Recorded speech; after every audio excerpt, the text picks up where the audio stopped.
Welcome back to winemastery.co.uk. My name is John Lightfoot. This is John Murphy. And we're here to tell you all about wine, hopefully help you find the wine, if not the wines that you will absolutely adore. In this episode, we're continuing our series on Chardonnay, and we have a Chardonnay from New Zealand. Now, New Zealand is more typically known for its Sauvignon Blanc. They are indeed, John. Look, he's been researching again. Yeah. I can sound really intelligent when I've just read something 5 minutes ago. And also, actually, we're going to taste from a vineyard that's actually well known for its Sauvignon Blanc. Would you agree? Yeah, well, I remember tasting this Sauvignon years and years ago.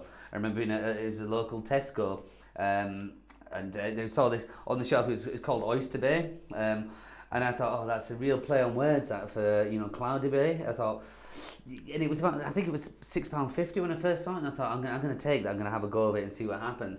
And I was all ready to kind of think, and it was actually really, really good at £6.50, and that was a long, long time ago when I first saw it, but never seen a Chardonnay. So if that was a long, long time ago in your perspective, is that about 65 quid today? It'll be, yeah, would have been around there. I'm sure you could work it out, John. You've got a knack for that kind of, but never ever seen the Oyster Bay Chardonnay, never. No, I've not, and No. and it's only because I was sort of searching through for sort of Chardonnays that I thought, oh wow, that would be really, really interesting to see what they do in New Zealand. So should we have a look at the colour? Oh, John, let's. Let's. That's a nice colour, isn't it? It's a little bit more fuller than some that we've seen. It's not quite, it doesn't come across as going to be quite. Sometimes, the colour makes you think it's going to be weak and flabby. But you can go the other way as well, can't you? Sometimes it looks too full and you think that's going to be too okay. Yeah, but too OTT. Yeah, but that's good. And the green is in there again. That's appealing. That's that appealing. Is appealing, yeah. On the nose, John? On the nose. On the nose. On the nose. Right again, on the nose. The nose.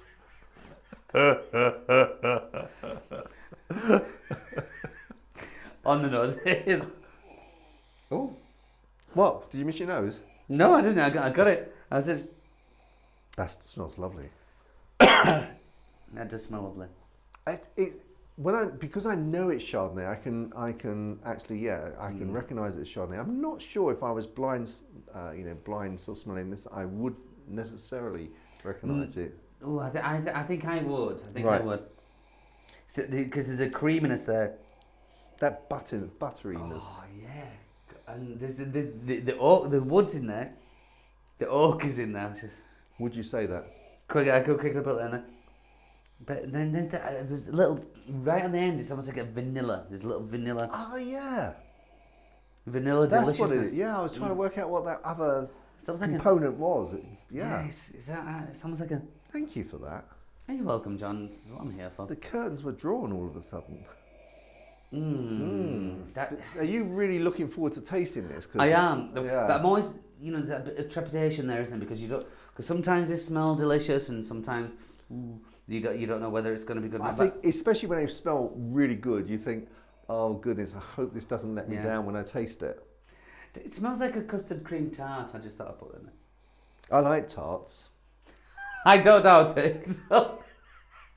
Right, let's have a taste. Let's see what happens. Okay.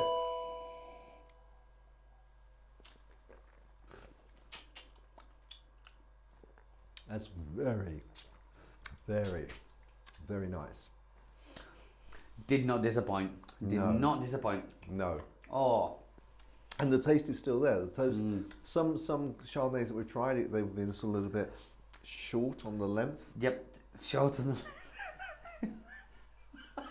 No, that's the thing. Short on. No, you've got it. But this isn't. This is rich. It's got this for me has got a perfect little balance there between the kind of tropical fruit.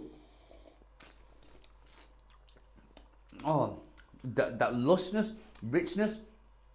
Like you said, that buttery that you got on the nose comes through on the flavour there. A hint of vanilla, but the length is good and the acidity is good. And I've still, taken another sip purposely to. The taste is still there. It is, yeah. That is excellent. Now, this is, for me, an expensive bottle. Oh, he almost cried when he opened this. It's not a lie. He almost cried. So the price is £9.50. And he's still clutching his chest. What is it? Yeah, that is 250 pennies more than a lot of Chardonnays. Yes. Yeah, and you could almost say that's probably like almost like I don't know, is it about 38% more than? You worked out in the percentages in his head. I might not be right if you do a calculator. I'm just just a feel. Just if he knows exactly. He knows exactly. But after some of the Chardonnays we've tried, where we've been fairly disappointed and said, you may save it to guests when you're having your garden parties, but you wouldn't do much more else with it. This, now for those extra pennies, this is the kind of wine that you could sit down with on your own, regardless of whether food or not, and just enjoy and get into that. This is something you would actually enjoy as opposed to just drink. Yeah, agreed. Yeah, it isn't. It isn't something that I would necessarily just say I'm going to watch telly and just drink this, but I would actually want to concentrate on this. Yeah. Each like little mouthful I'm taking there, I'm appreciating more bits and pieces from it. Yeah, well, someone says me to think, when I first tried the Oyster Bay Sauvignon years and years ago, and I thought, it's a play on words with the old Cloudy Bay, and I was ready for it to be not good, and it really shocked me. Exactly the same with the Chardonnay. So thank you, John. No, it's a pleasure. He's not going to let me forget this, You were thinking about those pennies extra. This is the true thing as well. My eyes are watering. But in terms of pairing this with something. Now, earlier you mentioned fish pie. Yes. With another Chardonnay we tried, and this I think would be the fish pie deliciousness. That would take it on. It would take cutting through. Oh, my mouth's watering just thinking about this. Yeah. Cut through all that, but it also matched the richness of that fish pie as well. Cheese-wise. I would probably lean towards something like Delise de Cremier. No, actually, I get a blue with this. At the moment, the Cashel Blue, it's an Irish blue, Cashel Blue. I think those two together would be delightful. Yeah, I'm thinking that in terms of sort of the fish, I haven't got to the cheese yet. I'm still imagining that sort of like the crunchy bit of prawn and this together, and then I'm imagining that flaky bit of cod. Just You should do adverts, John. I mean, keep talking. And the white sauce, and then a glass of this. I think this would just be, almost orgasmic. Almost. Well, let's give it a score then, because I'm eager. Don't bear in mind that it is £9.50. Actually, though, having said that, compared to a Chablis, that is a very. I mean, what was a Chablis? £18, something like that. Yeah. Minimum. So so let's All right, I'm just recalibrating my score after sort of the trauma of that £9.50, right? Yeah. All that taken into account, £9.50. How Chardonnay-esque it is and how much I'm enjoying it. I'm going to give this a whopping 89. Oh really? Yeah. Okay, I was going to go for 84, but then that is depressed because of the extra pennies compared to that. That's still holding him back. It's still holding him. It'll be all right, John. But seriously, I certainly don't argue with your score. I think it is a very nice. It's full of character. There's a lot going on there. You could drink this on its own. You could drink it with food and cheese, as you said. Yeah. This is a very nice. And I would actually, we've tasted some that sort of in the £5 mark. A lot of them seem to be around the £7 mark. For special occasions when I sort of raid my piggy bank and get out the pennies, I would, for a special occasion, I would buy this again. John, I'm proud of you. I'm proud. No, I'm terribly proud.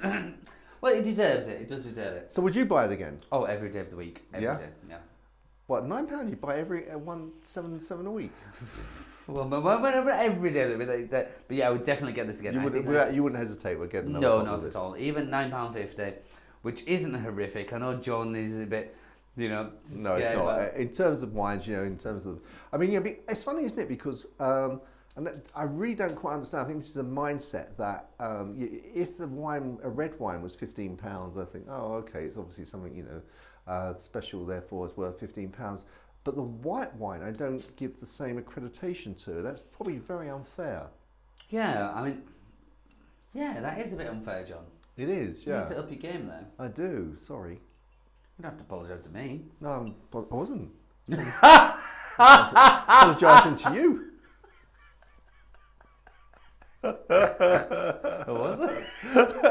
Fair dues. Well, that's been a lovely Chardonnay, John. I've enjoyed every last drop of that. Well, hopefully we can find another one that's as nice in the series as well. So I look Fingers forward to crossed. finding that one. Yeah. So until the next time, guys, you know, some red wines coming along as well. In case you're also, you know, you prefer red wines and really don't like white wines, we've got lots more coming down the channel to you. So we really look forward to seeing you there. Until then, chin chin.